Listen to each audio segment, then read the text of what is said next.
लाल किला विस्फोट की अब एक आतंकी हमले के रूप में जांच की जा रही है, जिसका फरीदाबाद में गिरफ्तार किए गए आतंकवादियों से स्पष्ट संबंध है। दोनों जिहादी जैसे मोहम्मद और अंसार गजत उल अहमद एजीएच से जुड़े थे। 2900 किलो से ज़्यादा विस्फोट बरामद किए गए हैं। गुजरात से गिरफ्तार किए गए अन्य लोगों के पास राइसिन था। वे हिंदुओं पर जैविक या बायो हमला करना चाहते थे। मोहिउद्दीन के रूप में बहुत बड़े मगरमच्छ को पकड़ा है, जो कैस्टर ऑयल यानी आरएनडी के तेल से राइसिन नाम का तरल पदार्थ बनाने की फिराक में था, जो साइनाइड से भी 600 गुना ज़्यादा, सियानाइड से 600 गुना ज़्यादा खतरनाक है। सोचिए, इस राइसिन की ना तो कोई गंध है, ना ही कोई स्वाद। यदि इस राइसिन को फल सब्जियों के अंदर या मांस मछली के अंदर इंजेक्ट करके हिंदू बाहुल्य क्षेत्र में यदि बेच दिया जाता तो क्या हश्र होता।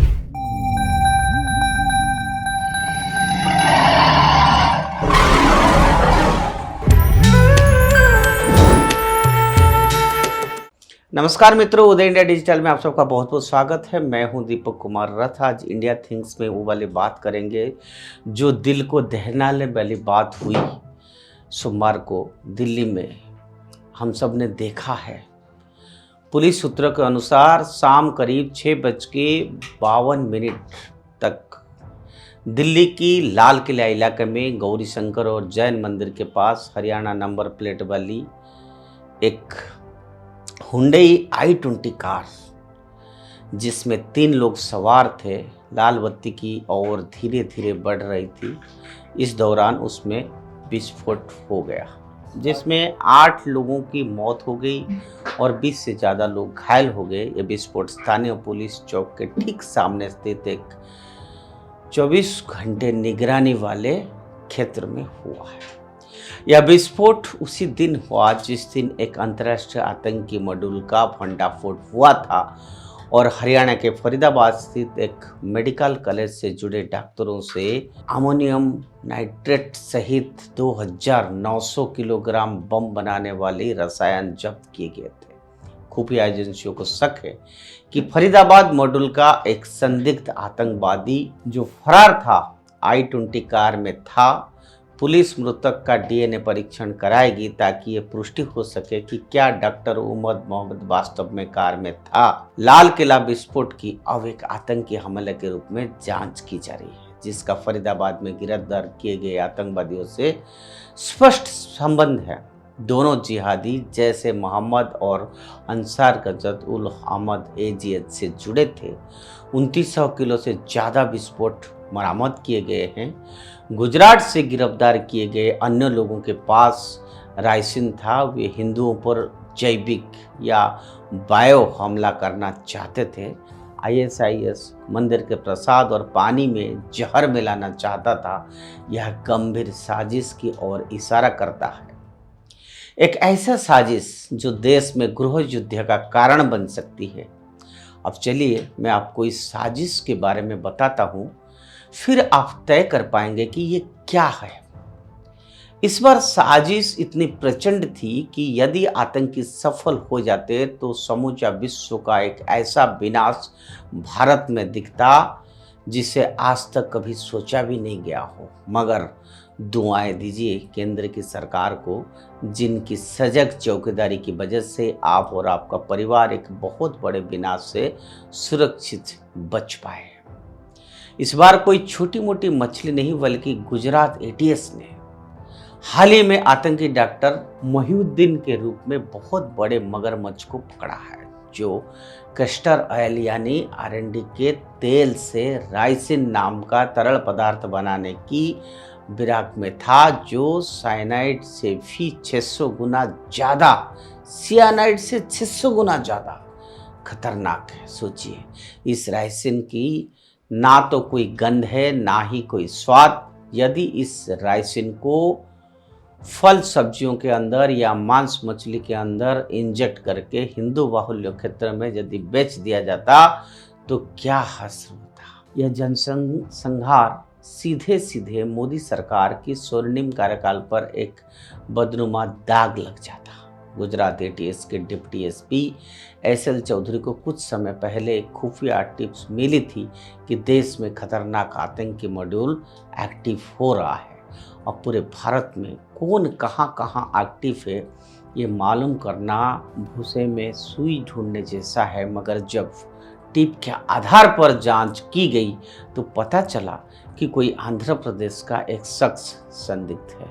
उस संदिग्ध को मॉनिटर कर 24/7 निगरानी की गई।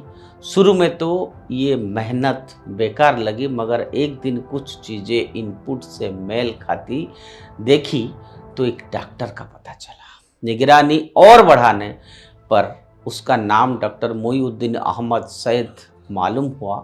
उसकी लोकेशन सर्विलांस पर लगा दी गई।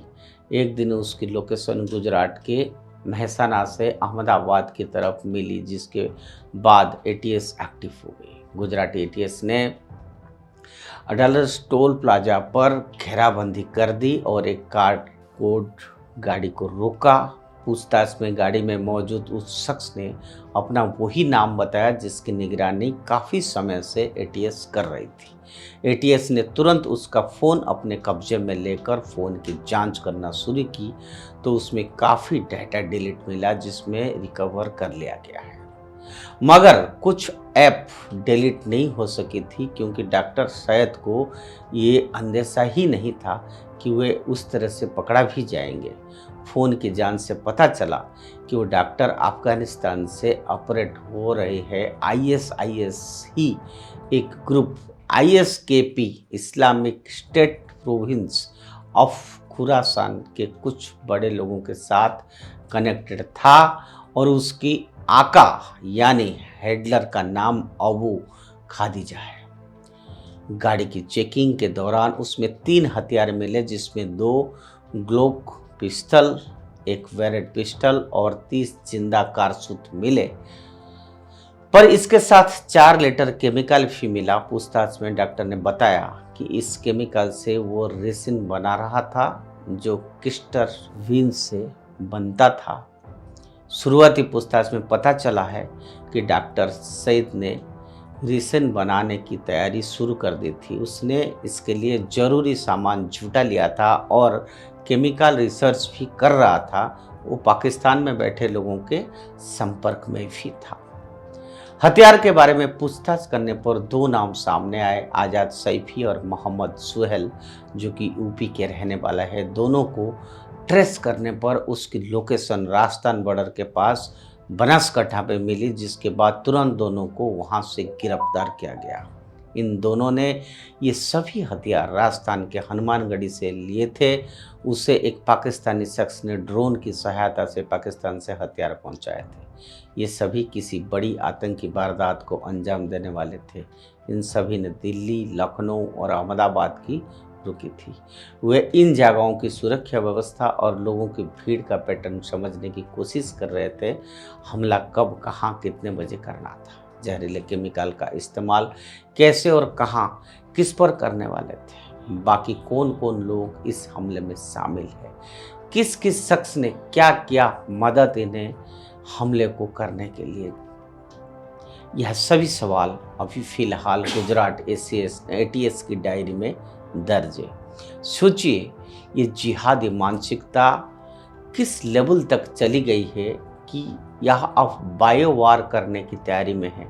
आप सिर्फ कल्पना कीजिए कि देश किन हालातों में सांस ले रहा है, और यदि नरेंद्र मोदी जैसा चौकीदार भारत की रक्षा न कर रहा होता तो आज क्या अंजाम होता आज इस देश का। इसलिए चौकस रहिए, क्योंकि वो ठान चुके हैं कि 2027 के उपचुनाव के कुछ पूर्व कुछ भी बड़ा करने की 2027 तक का ये समय बेहद संभल कर चलने का है, क्योंकि देश की खतरा बाहर से ज़्यादा इस देश में पैठ बनती जिहादी मानसिकता से है। अपना और अपनों का ख्याल रखना चाहिए। यही हमारी तरफ से या उदय इंडिया परिवार की तरफ से संदेश है। जय हिंद, जय भारत।